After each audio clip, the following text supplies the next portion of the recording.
안녕하세요. 큰 기쁨 교회를 섬기고 있는 윤광열 목사입니다. 사도 바울은 예루살렘에서 시작하여 일루리곤까지 지중해 동부 연안 전체에 복음을 편만하게 전하였습니다. 그런데 놀라운 것은 그가 이미 복음이 전해진 곳이 아닌 오직 복음의 불모지만 찾아다니며 선교했다는 사실입니다. 우리도 이 시대의 복음 불모지를 향한 하나님의 부르심에 어떻게 응답해야 할지 함께 나누어 보겠습니다. 오늘 하루도 생명의 말씀을 통하여 주님의 큰 은혜가 임하시기를 바랍니다. 오늘 함께 보실 말씀은 로마서 15장 14절 21절입니다. 로마서 15장 14절에서 21절 말씀입니다. 내 형제들아, 너희가 스스로 선함이 가득하고 모든 지식이 차서 능히 서로 권하는 자임을 나도 확신하노라. 그러나 내가 너희로 다시 생각나게 하려고 하나님께서 내게 주신 은혜로 말미암아 더욱 담대히 대략 너희에게 썼노니, 이 은혜는 곧 나로 이방인을 위하여 그리스도 예수의 일꾼이 되어 하나님의 복음의 제사장 직분을 하게 하사 이방인을 제물로 드리는 것이 성령 안에서 거룩하게 되어 받으실 만하게 하려 하심이라.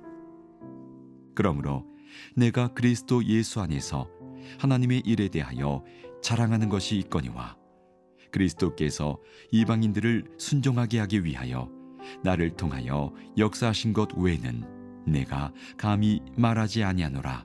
그 일은 말과 행위로, 표적과 기사의 능력으로, 성령의 능력으로 이루어졌으며, 그리하여 내가 예루살렘으로부터 두루 행하여 일루리곤까지 그리스도의 복음을 편만하게 전하였노라.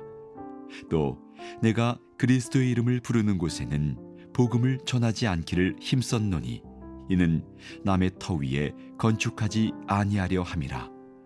기록된 바 주의 소식을 받지 못한 자들이 볼 것이요 듣지 못한 자들이 깨달으리라 함과 같으니라. 사도 바울은 로마 교회 성도들에게 다시금 복음을 상기시키려고 로마서를 보냈습니다. 로마서 1장부터 15장 13절까지는 기독교 구원론의 전반과 그 의의를 실제 삶에서 어떻게 적용하고 실천할 수 있는지에 대해서 말씀하였습니다. 이제 로마서 결론 부분에 와서는 로마서의 기록 이유, 로마 방문 계획 및 기도 요청, 그리고 개별적인 문안 인사와 마지막 권면으로 마무리하고 있습니다.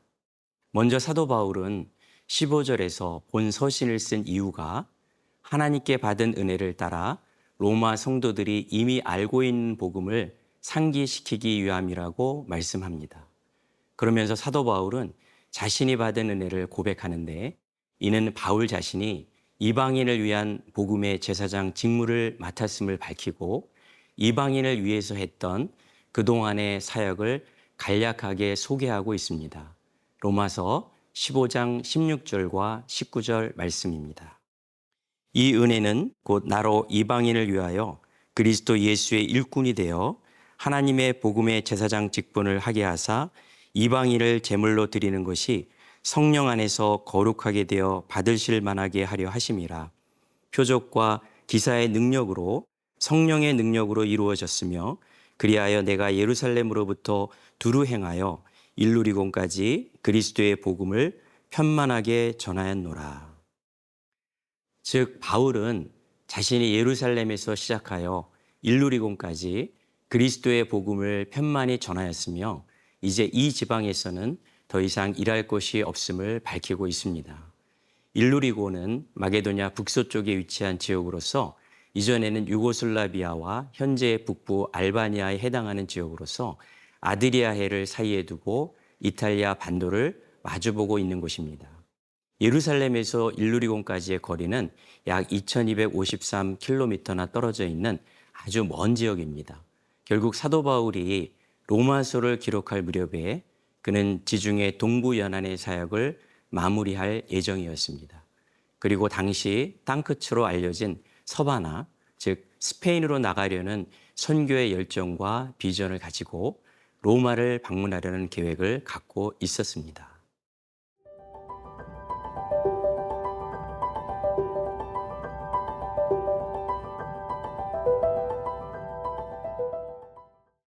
사도 바울은 확고한 선교 사역의 원칙을 갖고 있었습니다. 첫 번째 원칙은 정거장식 선교 방법이었습니다. 이는 큰 도시를 거점으로 정거장을 만들고 그것을 중심으로 모든 사람들과 소통하는 방식을 취하는 선교 방식이었습니다.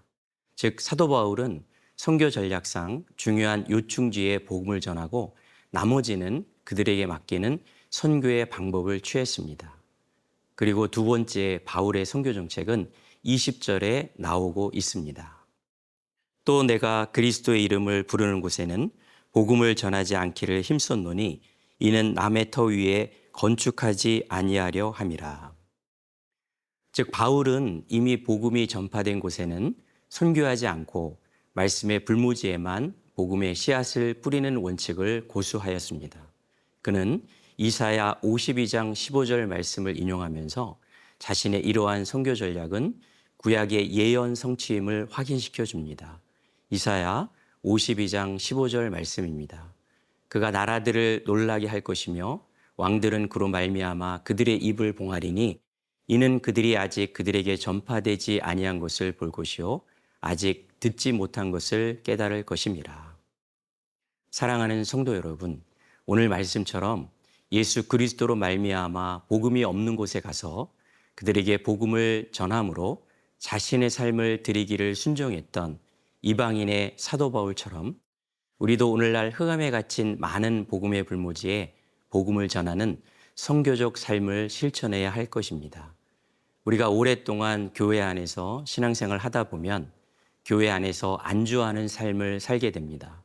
그러므로 오늘 말씀처럼 사도 바울이 가졌던 복음의 불모지를 향한 바울의 선교의 열정을 매일매일 우리 모든 성도들이 배우고 실천하기를 소망합니다.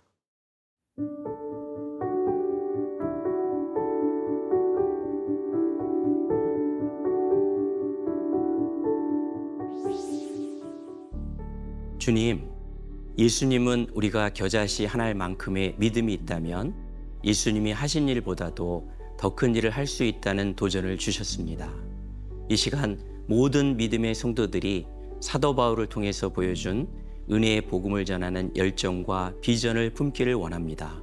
바울처럼 아직까지 복음이 전파되어지지 않는 곳이 있다면 기꺼이 그곳에 보내주시고 주의 복음이 편만하게 전해지도록 성령의 능력을 더해 주시옵소서. 예수님의 이름으로 기도합니다. 아멘.